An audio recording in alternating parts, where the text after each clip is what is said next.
Look, here's an inverted coaster I prepared earlier, and a tripwise C. I was just shattering the illusion, sorry guys. You already know that Desk B is my equivalent of beams. Some people hate that I use angle snap. I'm afraid you're going to have to deal with it. All I'm doing is I'm just poking the bottom out of... I'm such a child. Don't laugh, I followed through. So let's go ahead and show some love to some toilets, just not in a creepy 1990s way. Don't Google it. Just ignore the fact that everybody's going into the same cubicles. Like I say, 1990s.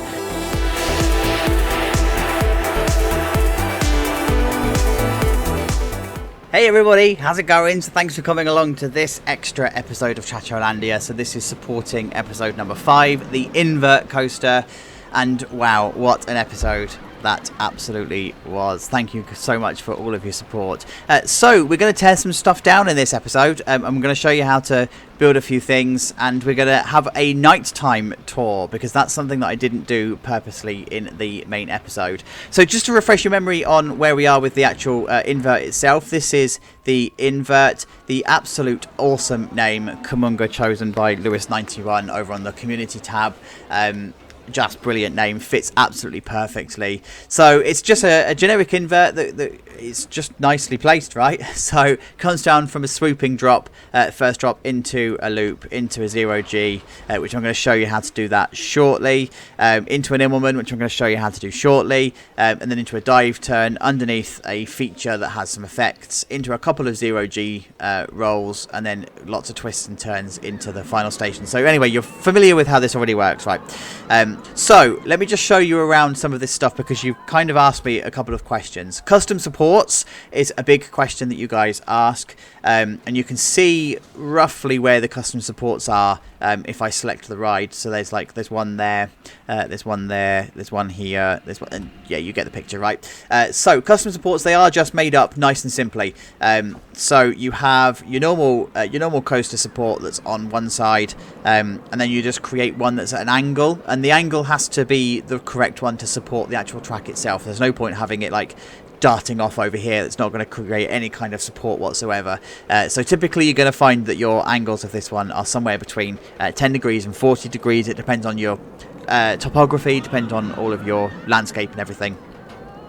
And then when you get to the bottom here, you've just got your normal pads and your concrete just to fill out the extra bit. We've talked about the supports before anyway, over on the flying coaster. I just wanted to show you that these ones in principle are exactly the same, and then you just create your connector here, right? I'm going to shatter some illusions on this one. I didn't use a custom loop on this one. I'm just going to close the ride. No custom loop on this one. It's just the in-game one. My whole personal take on things is if the in-game one is good enough, then use the in-game one.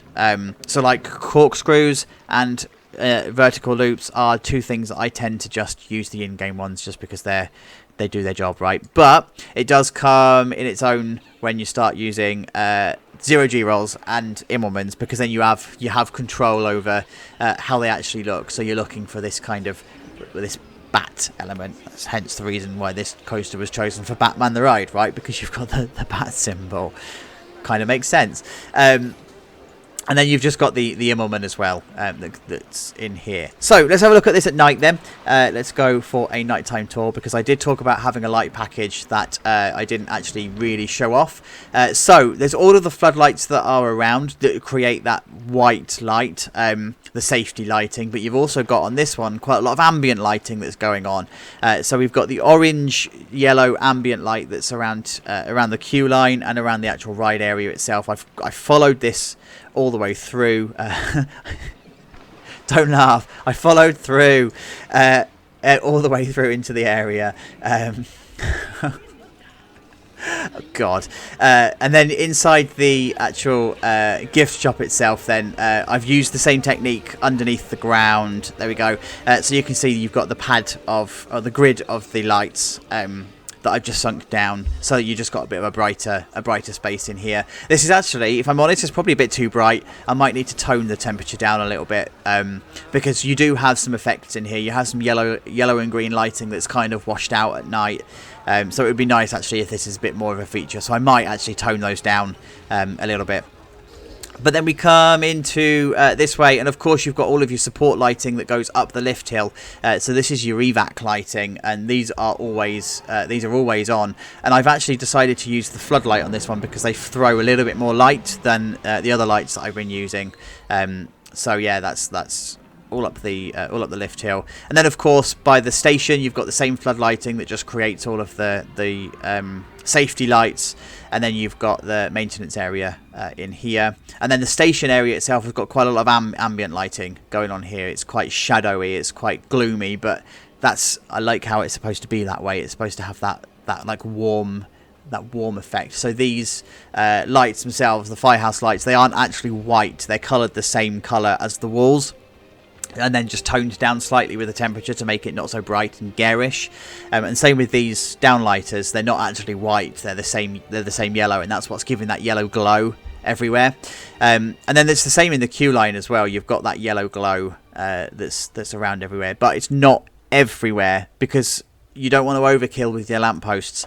So where you're not going to overkill with your lampposts, then you just use the normal ride area floodlighting that you have. And I've then also just done some accent lighting along the way as well. So Icarus has now got a red accent light to it from the actual ground itself. Unfortunately, this is as far as the light throws. You can't really make it go any higher. There's no lights that are strong enough to do that. And then the actual vertical loop here has a green accent to it, so this is looking awesome. And then inside the temple area, I say it's a temple area, it's not really a temple area, but I've just used some representative colours. So because we've got fountains on the left hand side here, I wanted to use the blue, and then because we've got a bit more adventure-y, like adventure crates and stuff on the right hand side, then I've just chosen the orange that's on the back here. And then I'm probably going to do some more ambient lighting around here once I know what's going to actually come around into this area. So going back to daytime, this is then how it looks in the daytime. You've asked me to show you how the sign was made. So this is just literally letters that are being placed together. There's no real trickery on this one. It's just the tripwise K with a tripwise I and a tripwise C. It's just shattering the illusion, sorry guys. And then it's just the hydro little fonts that come in here that create the rest of the umonga, like so. And then underneath, these are just beams, hydro beams, coloured the same colour as the walls, and they're just placed in a row so it looks like it's the actual temple itself. And then really thin white hydro beams just to create the stairway that goes up here. So let's go ahead and talk about inversions then. How do we actually make these two, the 0G and the Immelmann? Alright then, so as promised, we are going to break apart the 0G roll and also the Immelmann. So let's actually go over here where there's a little less noise and commotion going on, because look, here's an inverted coaster I prepared earlier. Imagine that. So yeah, we're in the inverted coaster. So in order for you to do a 0G roll, they are usually really snappy and really quite whippy. So you've seen me do 0G rolls for flawless coasters and everything in the previous top tips episode, but the inverted ones are slightly different because they have a very strange shape to it. So I'm just going to take this down to 4 degrees, and you already know that I use angle snap. Some people hate that I use angle snap. I'm afraid you're going to have to deal with it. I quite like doing it, by the way, because it gives me more control. So if you don't use angle snap, you've got more freedom. If you use angle snap, you've got more control. So it depends on your preference, right? So anyway, I use the angle snap, and I'm going to take it up to 45 degrees, which is your typical incline that you would have. You can do it at 35 or 30 degrees. That's fine. There's no real issue. I just like to do mine 45 degrees because it kills quite a lot of the speed. And then when you're ready to bring it into the actual 0G itself, you bring it down to the 33, and then you bring it down to 22, and this is when you're going to start your roll. Whichever way you decide you're going to make your roll, whether you go clockwise or anti-clockwise, that's completely up to you. There's no rhyme or reason to it, but you just bring it into 45. Then you bring it down to 11.25, and you're going to bring it to 90. So we've got a nice continuous roll going on, but now we're going to level it off, and we're going to take it full round to 180. And then we're going to bring it down one, and they're going to go full round back to 270. So essentially minus 90 if that's how you wanting to look at it. And then you bring it down to 22.5 and you bring it back round to the 45, and now you bring it back down to your 33 and you round it off back to 0 and then down to 45, and then you finish it off as you normally do, like so. So what you've now got is a rather janky but perfectly shaped 0G roll, and the idea is that the train would enter at the bottom here, it comes up and it loses speed, and then it starts to do the turn around this side, and then you have a really quick transition between the 90 degrees, the 180 degrees and the 90 degrees, and that's so that you're not dragging it out longer than is actually needed. And then when you do your smoothie smooth, so you take your four pieces, you smooth, and then you move across one, and you smooth, and you know how to do that by now, right? Anyway, so that smoothie smooth process is going to draw this down ever so slightly, and it's going to soften this out a little bit, and that's why you do it so whippy and snappy. But that's essentially how you do a 0G roll. What you're looking for is for it to come up to a crest, come off flat, and then go down out of the crest again. Think of like the parabolic hills that we were doing in the previous episode, where in a normal 0G it would come up here and it would crest and then come back down, but with inverted ones you're actually flattening it off at the top and bringing it down. So now we've done 0G, let's have a look at the Immelmanns. Alright, so let's talk Immelmanns, and if you've seen the Flying Coaster episode you will have already seen these in principle, because the pretzel knot is pretty much the same thing. We're just going to talk about this from the idea and the perspective of an inverted coaster. So the first thing that you need to do then is decide whether you are going to enter at the bottom and exit at the top, or enter at the top and exit through the bottom, so to speak. And that is completely up to you. There's no right or wrong answer. You also need to make the decision on whether you're going to go down to the left or down to the right. Again, it's just how your layout feels as to how you're going to tackle that, right? But the way that you build it is exactly the same. You just need to reverse it if you're going from the top to the bottom or bottom to the top. So here I am, I've got my angle snap on as normal, you know that already. So we're going to come in here and we go up 2, and then we're going to go up 2 again, and then we're going to go up 2 again, and we're going to go up 2. So we're going to take it to 90 degrees. So it's at this point I need to let you know that depending on the speed of the train that you've got here, you either need to change your angle snap to be slightly smaller, and take the angle snap off and go by your own custom angles, so that you're not throwing it through such a tight inversion here, or increase the length that you're snapping to. So rather than using 4 meters, you might want to use 5 or 6, because it draws out the whole process. So remember, don't throw your trains round an inversion that's far too tight. But when you get to this 90 degree point, this is when we're going to start rounding off. We need that tear shape. So the first thing we do then is to decide whether we're going through the left or the right. So for this one, I'm going to go out to the right, this way, depending on your point of view. I'm going to go out this way. And then, so you twist it round by 11 degrees, and now we start the process of leveling it off. Now, because we're already beyond the point of 90 degrees, we're now going to do 3 snaps, because we want that tear shape.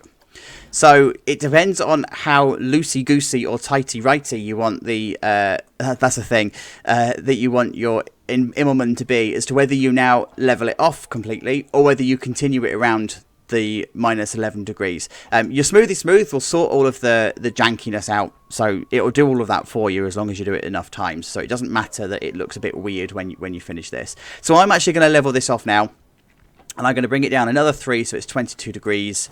And now I'm going to bring it down another 3, but now we're going to need to start twisting it round. So I'm going to twist it round this way. So it's going to be 225 degrees. And then we're going to bring this back down another 2. Another 2 for this one. And then we're going to continue this round to 90 degrees. And we're going to bring it down and twist it back round to 45. And we're going to bring it down again and continue the twist like so. You can take it down even further and even steeper if that's what you want to do. There's nothing wrong with that.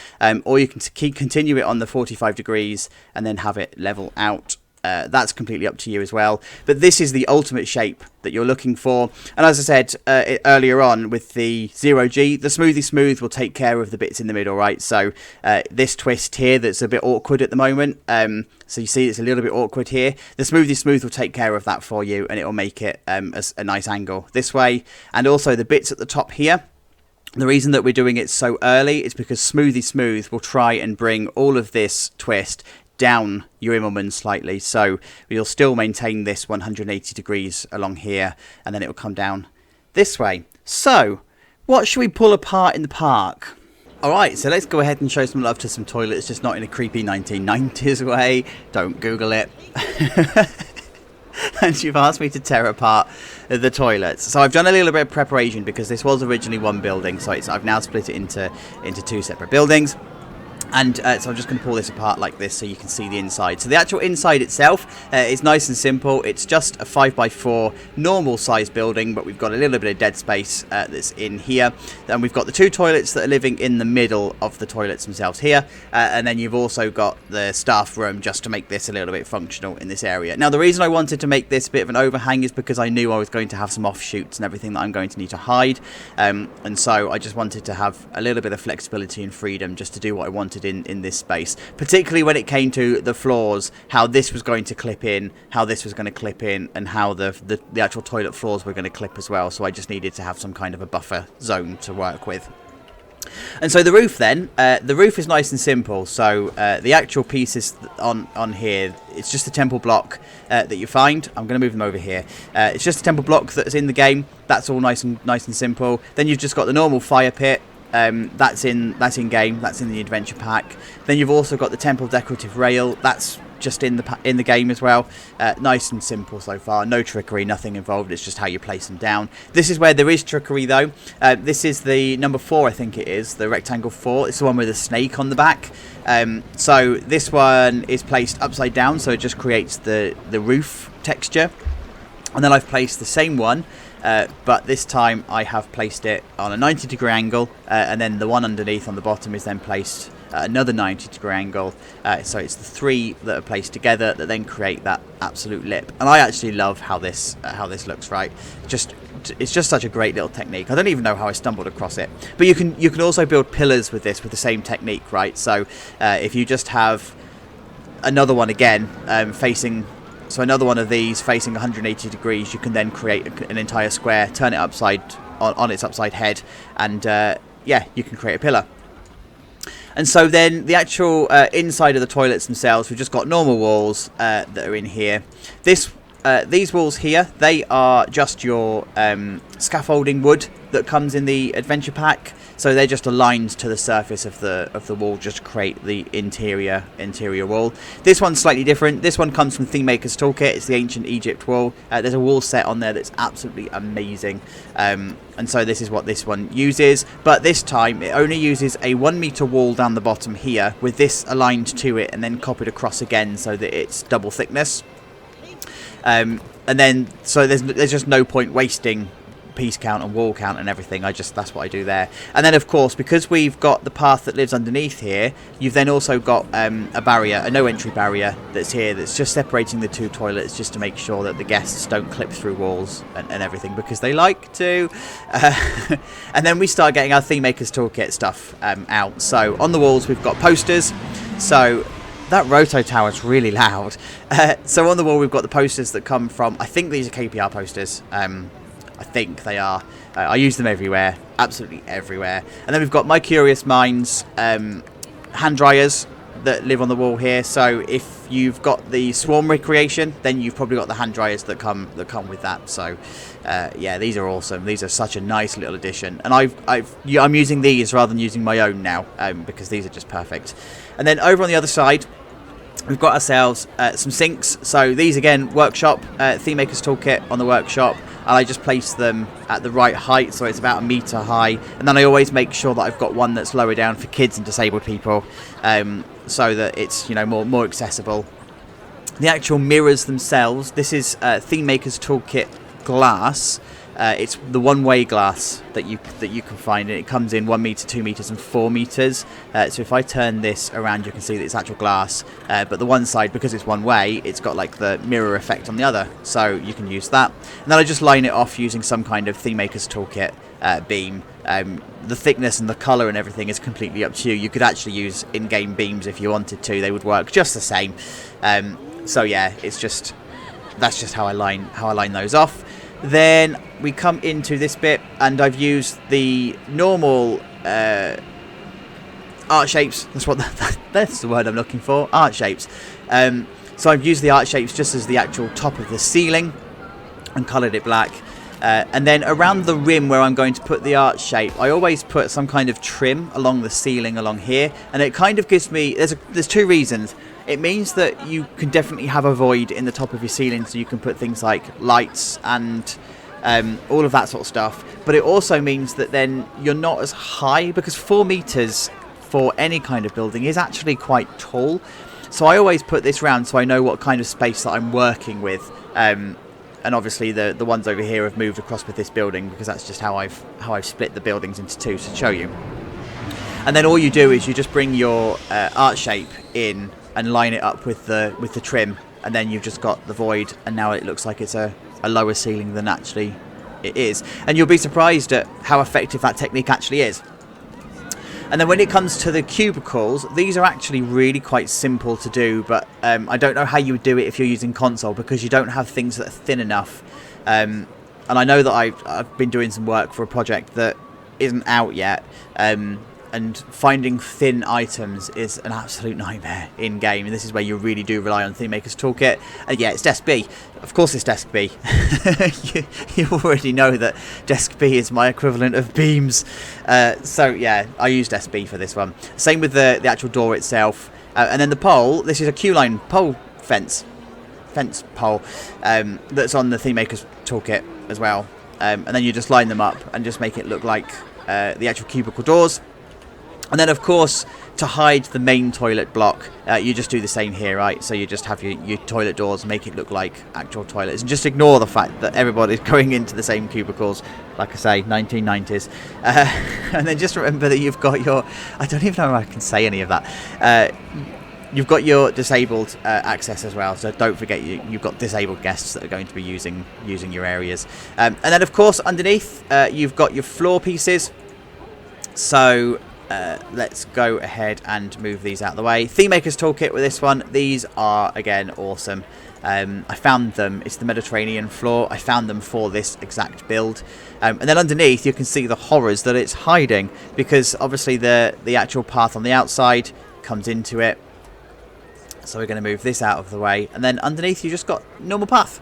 And now you can see why you've got the actual split in the middle here. So that's pretty much the toilets pulled apart. I mean, there's no other real trickery involved. Everything else is just about how you place them and using the right pieces. And when it all comes together with all of your extra clutter, your vending machines and your bin and everything like that, it just comes together and it looks really good as a toilet. So let's pull something else apart. Alright, so the last thing then we're going to tear down in this episode is the Invert coaster station. And I've used the same techniques and principles on the coaster station as I have the gift shop and also this temple thing and the grab and go unit. So if you are able to master the actual station itself, then you can do the principles of the rest, right? So the station itself is very similar to the toilets, actually, in the sense that the roof is made up of the same piece, but the difference this time is that rather than them being as a lip, they actually come together to create, if I just move this as well, to create a ceiling, a thick ceiling. So they're placed one on top of each other, so you've got one facing down, one facing up, and then you just overlap them like so, and then you end up with this thick ceiling that you can use. And then the actual trim along the side here, this is the Romanesque trim that comes with the Ghostbusters pack, and I've used it twice, so again it's this idea of doubling it up to create a second trim, right? So there we go. They're just placed together and it just creates this different looking trim. And then I've got the ancient carved pattern that comes in, so this is doing the same job as on the toilets, this one that was a 90-degree angle, right? So we are just going to move that out of the way. And then on the underside of the station, it's exactly the same as this bit here. So we are just going to pull that out, and then you'll see that I just need to pull this out again, because it's the same. It's the same principle, right? So you've just got the pad, and then the pad, and then you've got this one coming in alongside here, and then the Roman trim coming in along here. And then on the underneath here, I've got, I'm just going to delete that one so you can see it. I've got this ancient carved feature again that comes in, but this time I've actually hidden it in amongst the other one. So all I'm doing is I'm just poking the bottom out of... I'm such a child. Just it's poking out at the bottom of the actual station itself here, right? And then I've done the same again, the Romanesque decoration, but this time I have painted this one green to go with the actual ride itself, and it's not doubled up, it's just a single. And I've done that so that it's slightly different in terms of texture from the top one that you've got here. So you've got doubled up at the top, single at the bottom, and it actually looks like it's a different trim when it's not. It's the same trim. The pillars themselves, these are actually the lamps that come within the game. So you just set them to activate on trigger, and just clip them through each other, and you end up with something that gives you some lips down the actual column itself, and it looks like it's a column. So it's nice and simple with that one. And then when it comes to the rest here, this is all really simple stuff. It's just your normal walls that you find in the pack here. This is the temple block that's got the slight L curve to it, just sunk into the actual wall itself. So you can see there that it's sunk into the wall. And then along the rim of the station, I've just put this one here. It's the Romanesque decoration again from the Ghostbusters pack, just coloured the same colour as these walls are. It's the same pale yellow, so that goes into there. These ones, the actual fence, they come from the Spooky pack. I love using the Spooky and Adventure pack together. They just fit so well. They just go hand in hand so well. And then you've got your normal station clutter on the inside. So I've used the poles that come with Adventure, I think. So yeah, you've got the poles that come with the Adventure pack, and then the beams, the driftwood that comes with Pirate theme, just on here, just to create the actual ride console itself. And then I've used the scaffolding on the wall again, so same technique as the actual toilets itself. I've used the scaffolding on the back end.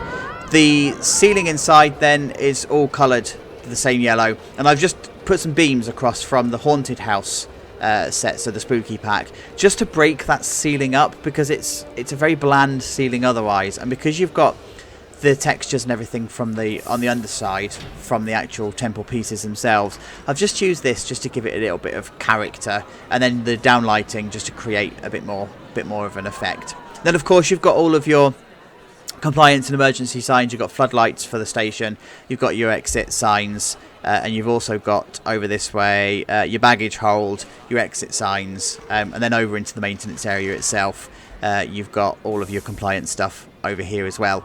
So talking about the maintenance area, this is nice and simple. This one is just your typical coaster supports that you have, just put on a horizontal rather than the vertical. Then you've got your girders, but your girders are doubled up. And I've done that so I've got a little bit of thickness to play with, because I like to clip stuff through things. So this just gives me a little bit of workspace that I can use. Is that buffer zone again, because on the underside you have the locomotive track, you know, the rail track. So you have that rail track that goes on the underneath, and that creates the runner that the track then moves on. And then just to make it an actual proper area itself, I've put in the cage ladders so that they can climb onto the top. Put your normal electric cables in with your electric boxes in here as well. And your electric boxes on the downside, your CCTV, your clutter, your keep out signs. But because this one is raised up, and because it is interacting with a ride area, a live ride area, you also need extra safety features. So for this one, I've put in a fence to stop anything from falling off into this way. And then for this side, I've put in a crossbeam. In fact, I've put the crossbeam on both sides, but the fence is only on the one. And the crossbeam itself, that's just your road sign pole, coloured whatever colour you want it to be. Just as long as it's the same colour, you no longer have the zebra effect. And so that's nice and simple. Nice and simple there. And then you've just got your iron girders on the underneath again. So if I pull that out, you've got the iron girders. And then the floor technique, the floor texture comes from Thememaker's Toolkit. It's this roof tile one. I think, forgive me if I'm wrong, I think this is an Hydro special. It doesn't matter who made it, it's brilliant regardless, right? So it's just that like metal slat effect that I absolutely love. And then coming inside the actual maintenance area itself, come on camera, you already know in here it's just all of your clutter. I've used the metal alloy walls on this one. I haven't done any kind of painting or any decoration in here. It's just a typical metal alloy wall, coloured grey, nice and bland, nice and uncharacteristic. But up here we've got, let me just remove the roof so we can see inside a little bit more, like so. There we go. Okay, so for this one then we've got the actual girder itself that's in here, and then you've got this connector that comes in the coaster support pack. I think it's actually the support pack for the swinging invert, the arrow swinging invert. It comes in there, but this creates that joiner that goes onto the wall, so it's actually connected to a wall. It actually looks like it serves a purpose. It has some kind of strength and some kind of stability in here. And of course we fight with Planet Coaster sometimes, right? So we just have to use normal track inside the maintenance shed, even though it may not be normal track inside the maintenance shed. We just go with it because that's the only thing we've got that we can use to represent the track that's inside the maintenance shed. And then on the outside, it's just your typical entrance and exit. So I've used the same garage doors from before. The cage ladders you've already seen. And I've put some kind of balcony, an escape stairs, and just your general clutter around here. There's no trickery. There's nothing really involved. It's just pieces that are placed in a very well positioned place. So guys, that takes us to the end of this episode. Thank you so much for coming along. I really do appreciate you hanging out for the extra episode, and I hope that you found this one kind of useful. If you have, you know what to do. Leave a like on the video, leave a comment, say hi. You know that we always like to chat. And of course, ChachoLandia is back on Sunday, so I'll see you on Sunday. Until then, take care of yourselves. Bye bye.